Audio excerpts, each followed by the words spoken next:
আসসালামু আলাইকুম ওয়া রাহমাতুল্লাহি ওয়া বারাকাতুহু।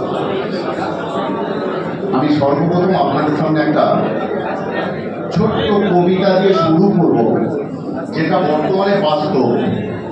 যদি আপনি বাস্তবটা না জানতে পারেন তাহলে কিন্তু ভবিষ্যৎ বা ফিউচারের বিষয়ে জানা খুব সম্ভব নয়। বর্তমানে ভারতবর্ষের যা সিচুয়েশন, বাংলা বললে বাংলাদেশি আর উর্দু বললে পাকিস্তান, ভাষা যে কেবল ভাষাই হয়, ভুলে গেছে আজ হিন্দুস্তান। বর্তমানে যেটা করছে আপনারা, ইনশাল্লাহ এটা একটা ছোট্ট কথা বললাম, কারণ আমি তো রাজনৈতিক বক্তব্য দিতে আসিনি। আমি এসেছি আমার নিজের জন্য। আপনারা ভাবছেন কি চেন্নাই থেকে আমি আপনাদের জন্য এসেছি? না, একদম ভুল ভাববেন না। আমি আমার নিজের জন্য এসেছি, কারণ আমি আখেরাতের দিনে যেন বলতে পারি, আল্লাহ আমায় তুমি যেটা দিয়েছিলে সেটা সৎ ব্যবহার করার জন্য আমি এসেছি। সুতরাং আপনারা যেখানে এসেছেন এটা নিজেদের জন্য আসুন। আর নিজেরা যদি নিজের কথা চিন্তা করতে না পারেন, আর কতদিন অপরের জন্য লড়াই করবেন?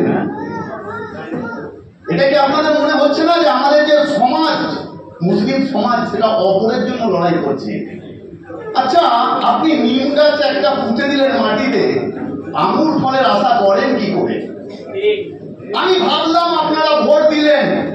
বর্তমানে আমি রাজনীতির বিষয়ে চলে এলাম, তৃণমূলকে, আমাদের দিদিকে, মমতা বন্দ্যোপাধ্যায়কে। কিন্তু যে গাছটা লাগাচ্ছেন সেই গাছটা যদি নিম গাছ হয়, তাহলে আপনি কি করে আশা করবেন আঙুর গাছ আঙুর ফল পাবে?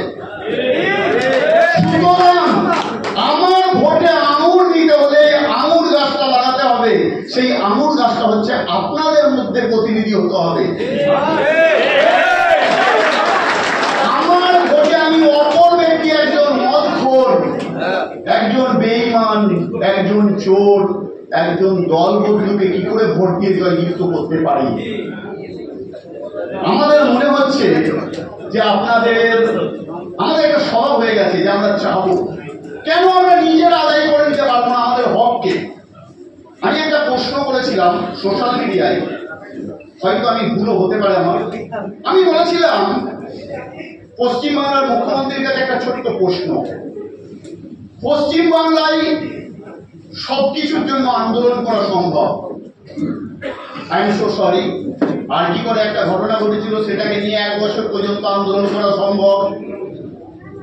পশ্চিম বাংলায় জঘন্য মূর্খ রাজনেতারা আমাদের কমিশনারকে নোংরা ভাষায় গালাগাল দেয়, তার জন্য আন্দোলন করা সম্ভব? পশ্চিম বাংলায় আন্দোলনের নামে পুলিশের চোখ উপড়ে দেওয়া সম্ভব? পশ্চিম বাংলায় চাকরিহারারা বছরের পর বছর আন্দোলন করা পশ্চিম বাংলায় সম্ভব? তাহলে আমাদের হকের লড়াইয়ের আন্দোলন কেন পশ্চিম বাংলায় সম্ভব নয়? আমি কিন্তু রাজনৈতিক বক্তব্য দিচ্ছি না, আমি আমাদের মুখ্যমন্ত্রীকে ছোট করছি না। আমার প্রশ্ন, আমাদের হকের লড়াইয়ের আন্দোলনটা আমার জন্মভূমির মাটি থেকে কেন হবে না? কেন আমি দিল্লি গিয়ে আন্দোলন? এবার আমি আপনাদের কথায় আসি। ইমান সংগঠন, এটা প্রয়োজন ছিল, খুব প্রয়োজন ছিল, খুব খুব খুব প্রয়োজন ছিল। বর্তমানে ভারতবর্ষে আপনারা জানেন 41,779টা মাদ্রাসা রয়েছে। যদি 300 করে ছাত্র ধরে থাকেন তাহলে 1,37,00,000 মতো ইসলামিক শিক্ষায় শিক্ষিত হচ্ছে। কিন্তু বর্তমানে ভারতবর্ষে আমাদের মুসলিম সংখ্যা 38 কোটির ওপরে। আপনারা কি করে চিন্তা করলেন 38 কোটি মুসলমানের মধ্যে 1 কোটিকে ইসলামিক শিক্ষা দিয়ে ইসলামিক সমাজের উন্নতি করবেন? এটা কি ভুল হচ্ছে না?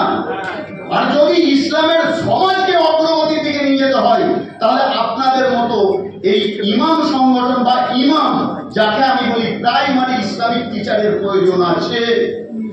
কারণ আপনাদের হাতে এই ক্ষমতাটা আছে। আপনারা এই গ্রামের ইসলামিক যে কালচার তাকে প্রতিষ্ঠিত করতে পারবেন, যেটা মাদ্রাসা থেকে করা সম্ভব নয়।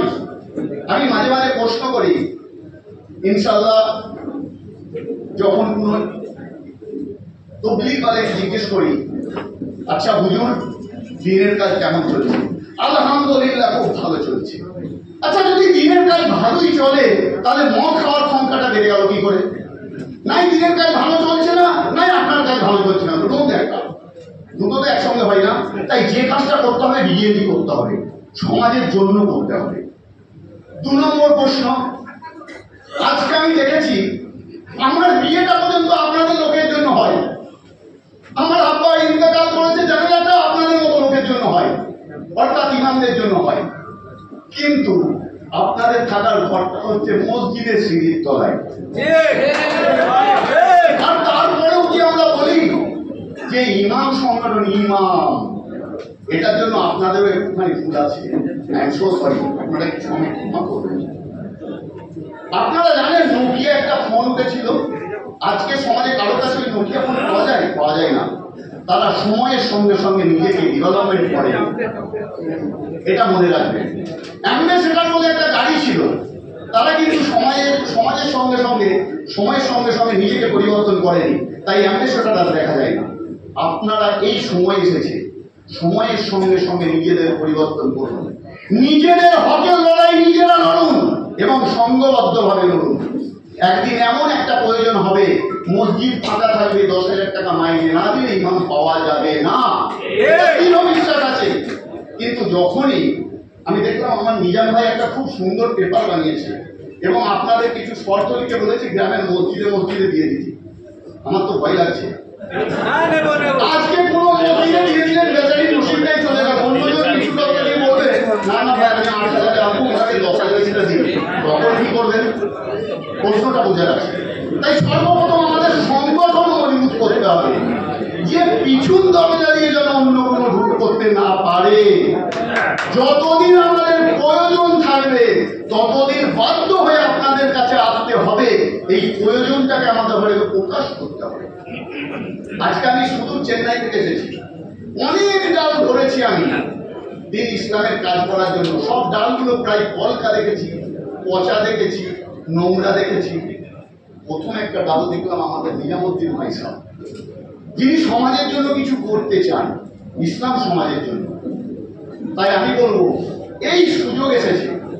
আর এই যে সব বলছিলেন না, একটু আগে শুনছিলাম কে কোথা থেকে কি গালাগাল দিয়েছে না দিয়েছে, আমার ভাষায় আমি তো বলি ভাই, শুয়ে থাকা বাঘকে জাগিও না, এরা জেগে পড়লে বিপদে বাকি নেই। তাই এই ইমাম সংগঠন এখন শুয়ে ছিল, জেগে উঠেছে।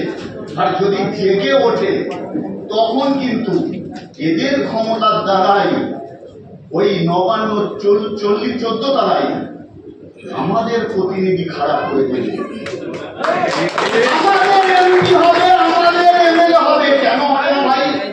38% ভোট যদি আমরা দিয়ে থাকি তাহলে মন্ত্রিসভার 38% মন্ত্রিসভা কেন আমরা পাবো না? এটা আমাদের হকের লড়াই।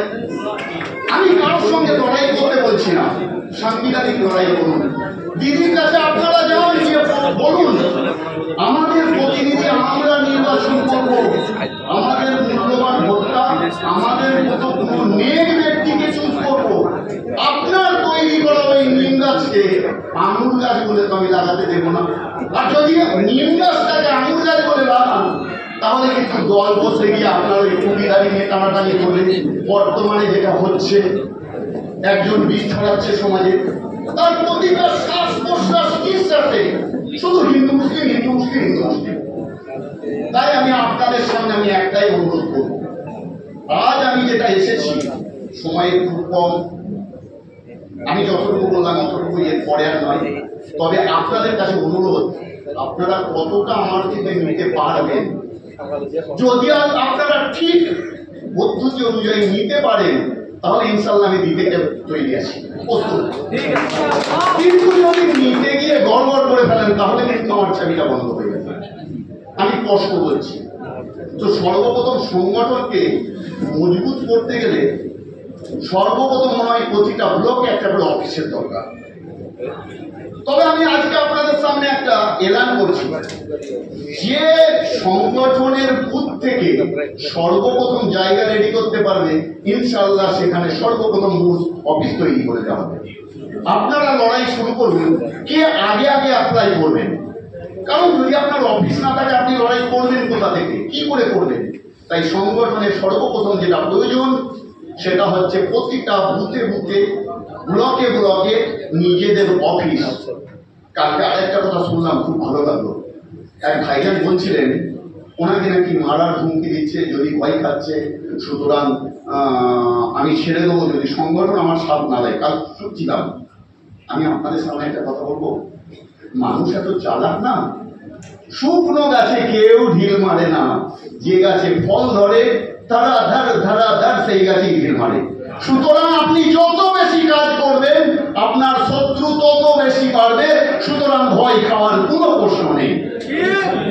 আরেকটা কথা, আজকে যদি ইনশাল্লাহ আমি এখানে পৌঁছেছি, যদি কেউ মনে করেন যে আমার মৃত্যু হতে পারে, আমায় কেউ ওই XYZ পিছনে পিছনে বলছে তাড়িয়ে দেবো, আরে রে ভাই, হ্যাঁ 700 বছর রাজত্ব করার বংশের লোক আমরা, 250 বছরের রাজত্ব করার লোককে বাড়ি বাড়িয়ে দিয়েছি।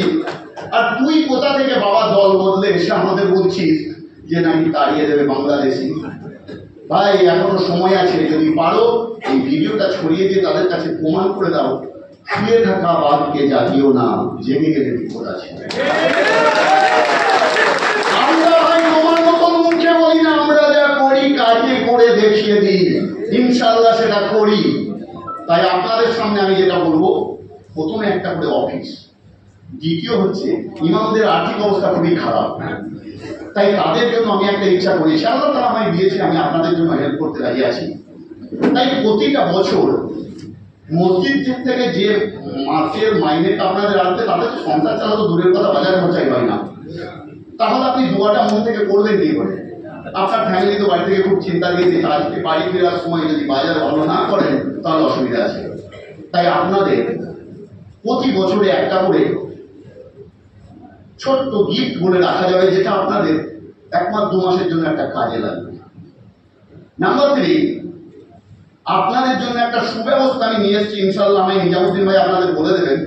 প্রতি মাসে আপনাদের ব্লক অফিস হয়ে গেলে ফ্রি চিকিৎসার ব্যবস্থা আপনাদের করে দেওয়া হবে উইথ মেডিসিন, ইনশাল্লাহ। তবে অফিস চার্জ, বাকি ব্যবস্থা ইনশাল্লাহ আমি করে দেবো। আমার তামিলনাড়ুতে টিম আছে, মেডিকেল টিম আছে, যদি বড় বড় প্রোগ্রাম করা হয় তারা ফ্রিতে এখানে এসেও ট্রিটমেন্ট করতে পারে।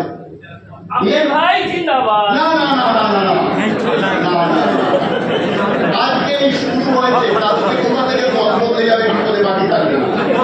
আর একটা জিনিস দেখলাম, আমাদের কালে ভাইজান বললেন আমাদের একটা ফ্ল্যাগ দরকার, অবশ্যই দরকার। তো অপরের ধার করা ফ্ল্যাগ নিয়ে যদি মিডিয়া বলে যায় আমার ফ্ল্যাগ নিয়ে আন্দোলনে গেলে আমি আইনত ব্যবস্থা নেব,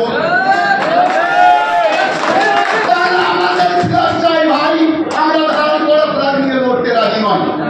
স্পষ্ট কথা। আর লাস্ট কথা আপনাদের সামনে বলে যাই, আমাদের আল্লাহ এক, আমাদের নবী এক, আমাদের কুরআন এক, আমাদের হজ এক, আমাদের জাকাত এক। তারপরেও আমরা আলাদা আলাদা লড়ছি। কেউ তবলিগি, কেউ বেরেলি, কেউ দেববন্দি, কেউ ফুটবল। সত্যি একটু চিন্তা করবেন না? আর অপরদিকে দেখুন, প্রতিটা পাড়ায় পাড়ায়, প্রতিটা গ্রামে গ্রামে তাদের উপাসনা করার ভগবান আলাদা আলাদা, কিন্তু তারা জীবন যুদ্ধের লড়াইয়ে এক জায়গায় লড়ে। তাই ইনশাল্লাহ আমাদের ঘরে আমাদের আল্লাহ এক, সব এক, তাই লড়াইটাও আমাদের এক জায়গায় করতে হবে। এই আপনাদের সামনে ছোট্ট বক্তব্য শেষ করছি।